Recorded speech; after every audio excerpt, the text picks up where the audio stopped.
What's up, everybody? It's Chad.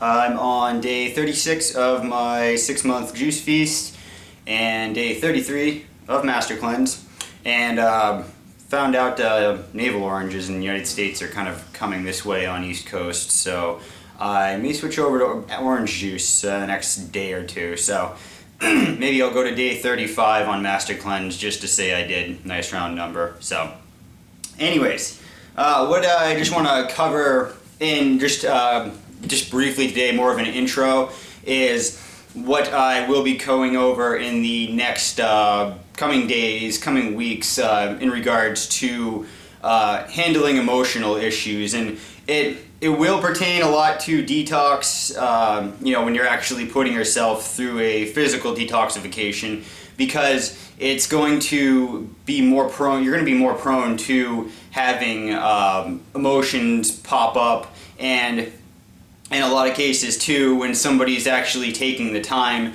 to detoxify themselves physically, they are, let's say, more receptive to their emotions. They're actually might be, when we go about our day-to-day lives, and it's just, you get up in the morning, your alarm goes off, you head off to work, you're sitting in traffic, and then you come home and you got to do all these things, and then you watch television and you go to bed, and it's just, your blinders are on almost the entire day. Whereas when you are detoxing yourself, you become more aware of, wow, I've actually, my joints have actually ached for months and I just never really paid attention to it, and yada yada yada. So with the same deal with emotions, and all too often when we when we're in the process of cleaning ourselves out and we have those emotions arise, they tend to be overlooked by a lot of people, I'm beginning to notice. And it's sometimes when you have a headache, it's just a headache. You got physical toxins coming out of you, and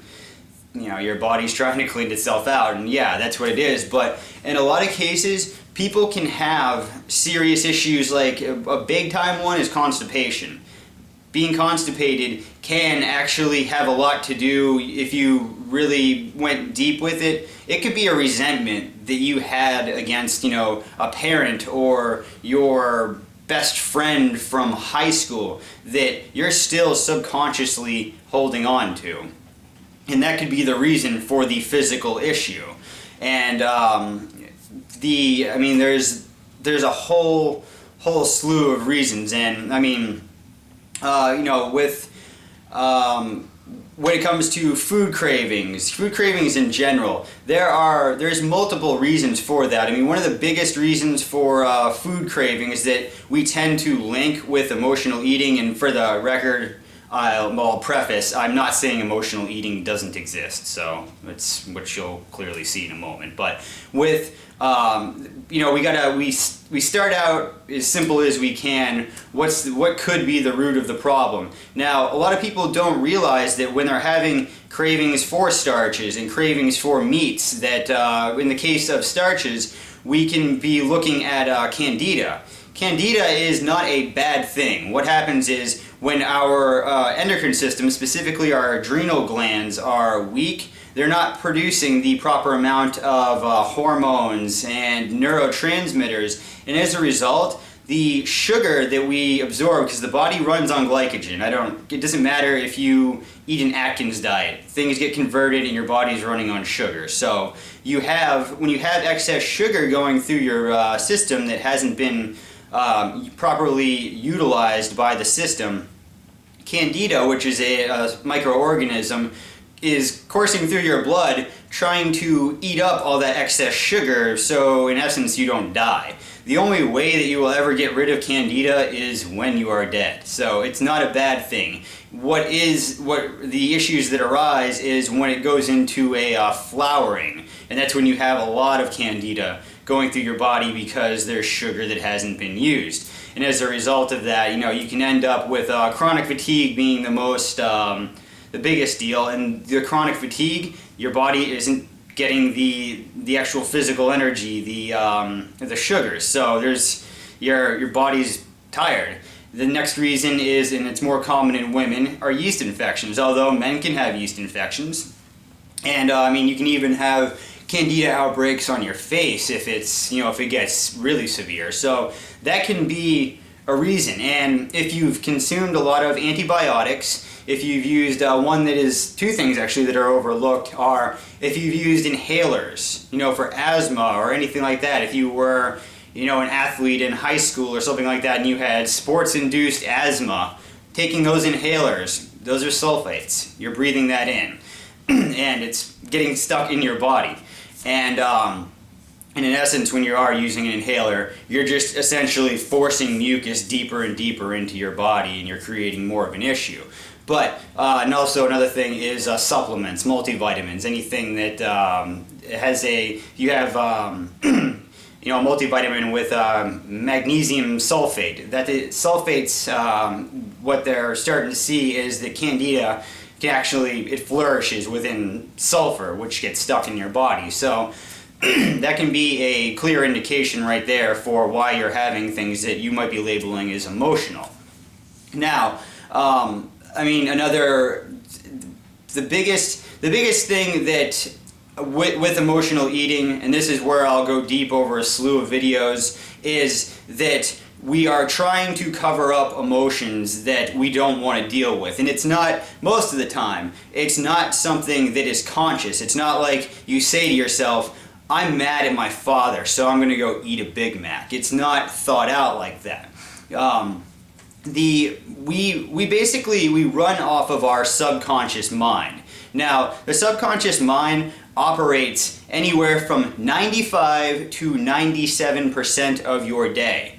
Now, subconscious mind is all of these, I'm going to be referring to them as mental movies, all that chatter that goes on in your head that, is telling you maybe that you're not good enough or you don't deserve this. You're never going to achieve that. You can't do this. Those are all recordings. Those are, it's essentially just garbage that we've acquired over the years. So now, another thing to keep in mind with that is that the subconscious mind is in essence just a sound recording.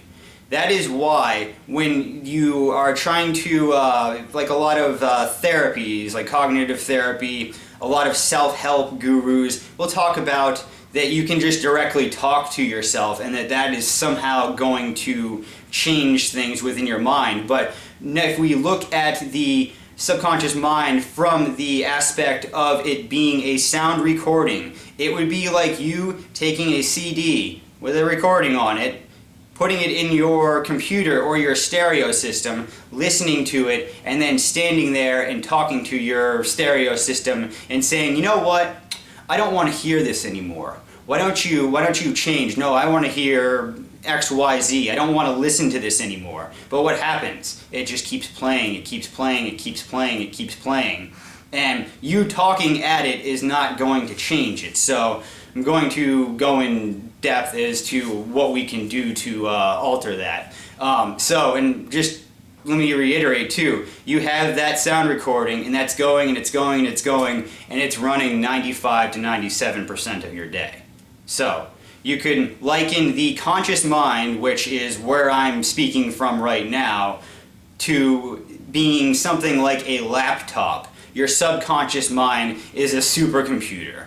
So, and it's said that the subconscious mind, because of the, I won't go all technical on you, but I guess it's essentially because of the bit rate at which the two minds can process things. It's said that the amount of bits that the subconscious mind can process at one time is said to be 1,000,000 times more information than your conscious mind can. So we keeping that in mind. And I mean, at the very least, for starters, not knowing the Candida thing, knowing that your subconscious mind is just a bunch of programming, that doesn't alleviate the problem, or for most people that doesn't, but it gives you some insight, and it gives you some insight into the fact that you're not going nuts. And because a lot of times we can't control that chatter in our head. In the case of proliferation of Candida in our body, you may actually be full of food that's good for you, and you're nourished and blah blah blah blah blah. But all you can think about is running to Bertucci's and just getting a big pile of chicken parmesan. So there's reasons for all of this stuff. And you know, I mean, and I'll also, in the series of videos I'll make, is, you know, I just practical things that I found that worked for me, because quite frankly, I used to be I was almost a bottom of the barrel mess. I read tons of self-help books. I did so many things. I actually took action on when I would get self-help books. There were a good chunk of the time I wasn't just an armchair, you know, whatever, just sitting around. I would actually try to do these things, and, you know, looking back on a lot of them, I see why they didn't work. And, you know, it's because if you're with the thing that I just explained about the subconscious mind, I didn't know any of that. So, and I also, another huge thing which I'll go really, really in depth on, is that I should have had a big V tattooed on my head. You know why? Because I was a victim. That's right, I was a victim of everybody else. It was everybody else's problem. It was everybody else's fault. I mean, me, it's just innocent little old me. I'm just a little hermit. So that's how I looked at life. And with my declaration that I wrote out, and I explained that in a previous video, the one thing that's in my declaration that sticks out nice and boldly is that I'm 100% responsible for all of my actions. And when we begin to realize that every situation in our life we play a part in, it sucks in the beginning, because your ego is just like the Wicked Witch in Wizard of Oz. It's like it's melting kind of, but it doesn't want to, and it's gonna fight tooth and nail. But, you know, there are ways to work past that, and I'll go into that, and I'll just end the video with kind of showing something that I find humorous now, sort of, but I just kind of use this as a reference point, just so you kind of have an idea as to sort of kind of where I came from. This is my old license. This is what I looked at like when I was all drunk and cracked out. So look at that pretty face. So that picture was taken that was 2006. I didn't get clean till summer of 2008. So I carried around a lot of stuff with me for a lot of years, but through work, honesty is the huge thing, and determination, I was able to turn my life around. And I've worked with people and helped them to turn their lives around, and there's a very, very small quantity of people out there who cannot change their life for the better. So that's also something I'm going to just emphasize over and over and over again, is that you do have the capacity to get better. So anyways, that is it for today. Go out there, have fun, be grateful, and subscribe to my videos. Send me questions, send me comments, and I'll get those videos rolling out in the coming days, coming weeks. So stay tuned. See you later, guys.